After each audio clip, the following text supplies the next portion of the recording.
Le monde a été choqué par la tragique nouvelle de la mort d'une femme mariée et mère de famille après que des vidéos intimes d'elle avec son patron Balthazar Ebang ont été publiées sur Internet.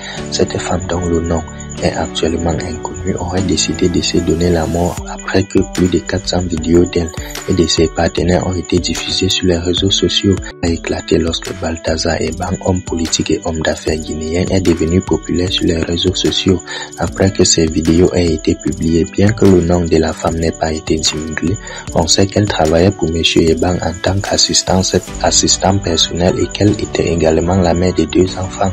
Suite à la publication des vidéos sur les réseaux sociaux, se sont enflammés, les commentaires ont fusé. Certains ont condamné l'acte de M. Ebang et l'ont accusé d'avoir abusé de sa position de pouvoir pour entretenir une relation avec son employé marié.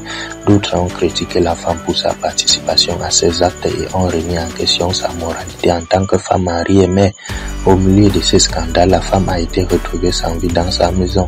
Selon les témoignages, elle aurait laissé une note expliquant qu'elle ne pouvait plus supporter l'humiliation publique causée par la diffusion de ces vidéos. La situation tragique a suscité l'indignation et la colère de nombreux internautes qui ont été dans le décès de sa femme.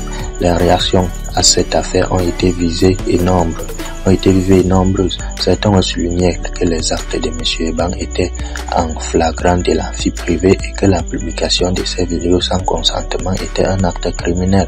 D'autres ont critiqué la culture et la banalisation dans la société. Au-delà de la tragédie personnelle de cette femme et de la famille, cette affaire révèle également des dangers de la diffusion des contenus privés sur Internet.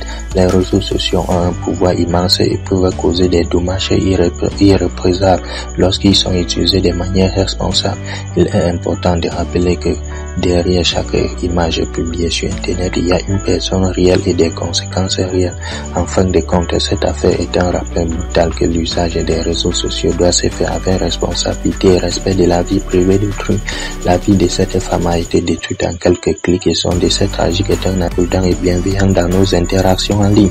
Espérons que cela nous fera réfléchir avant de publier ou de partager des contenus privés sur Internet.